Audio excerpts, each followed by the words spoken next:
The very same day that the Supreme Court said that he still needed to pay her because he showed liability in her case, which means, yes, he did grape her, they also gave him full power over the executive branch to fire any agency member for any reason at all.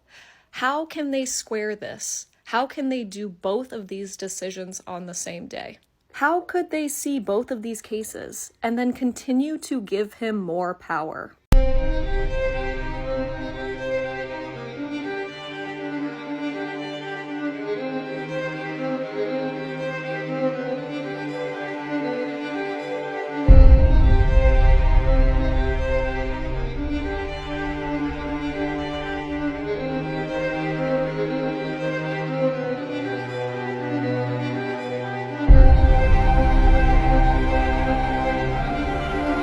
Today, the Supreme Court handed President Trump a $5 million loss. After putting it off for months, the justices finally decided that they would not hear President Trump's appeal of the $5 million civil judgment he received after a New York jury found him liable for sexually abusing former writer E. Jean Carroll. But this is not over, and you're going to want to pay attention because what comes next may include your tax dollars. First, you need to understand that President Trump has been fighting this ruling since it was handed down back in 2023. He went to the appeals court, but they upheld the New York jury's findings and the judge's decision. So in November of 2025, Trump appealed to the Supreme Court to try and get them to throw out this case and the judgment against him. Trump's legal team argued that E. Jean Carroll's claims that he abused her in a department store dressing room in 1996 were facially implausible and that the claims were politically motivated. Trump's legal team also tried to claim that the judge in the case allowed evidence into the trial that prejudiced the jury. Trump has denied all of these claims made by E. Jean Carroll, but so far, her claims have all held up in front of 2 different juries and several federal courts.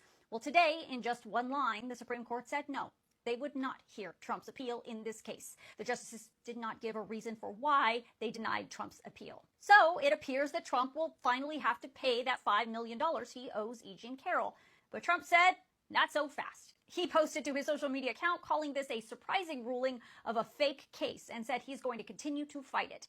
I will continue the fight against this weaponization and lawfare case against me, including the ridiculous claim of defamation. With all of my power and strength, this case is really against the United States of America and all it stands for and should never be allowed to happen to another president or candidate to be.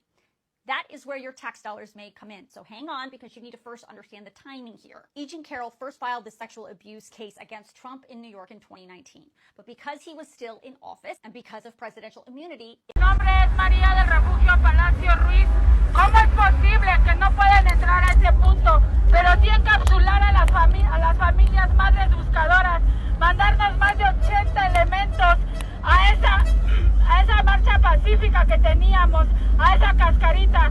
No somos delincuentes, somos madres buscadoras que buscamos a nuestros seres queridos, que hacemos lo que no hace el Estado, buscamos a nuestros seres queridos, lo que no hace la Fiscalía, lo que no hace una comisión de búsqueda. Día a día nosotros tenemos que salir a buscar a nuestras personas, a traer investigación para que ellos puedan hacer su trabajo.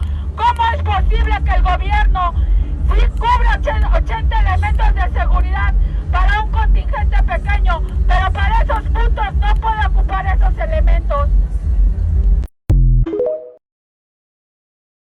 No manches, creerás que muchísima gente que no iban a llegar al estadio, que nadie las iba a escuchar. Espera, porque sí lo lograron exactamente como lo esperaban. Porque mientras dentro del estadio se jugaba la inauguración, afuera las madres, maestros, familias de desaparecidos y otros colectivos protestaban por la atención del mundo. Y adivinen qué, el mundo sí los vio. Publicó imágenes y reportajes sobre las madres buscadoras, marchando con fotografías de sus hijos desaparecidos durante el mundial. Además, Reino Unido en el inicio del mundial. Y hablaron de la crisis de desaparecidos en México. En India detallan el perímetro del estadio. Y aquí viene lo fuerte, porque muchos colectivos dijeron desde el principio que no estaban en contra del mundial. Lo que querían era aprovechar el único momento en el que el mundo entero iba a tener los ojos puestos en México. Y lo consiguieron, porque en el mundo entero la conversación dejó de ser solo el fútbol. Ahora bien, se habla de más de 130,000 desaparecidos en el país. Pero aquí aparece la pregunta incómoda. ¿Fue correcto utilizar el mundial para visibilizar una tragedia nacional? ¿Tú habrías hecho exactamente lo mismo? No manches, comparte este video, guárdalo y sígueme.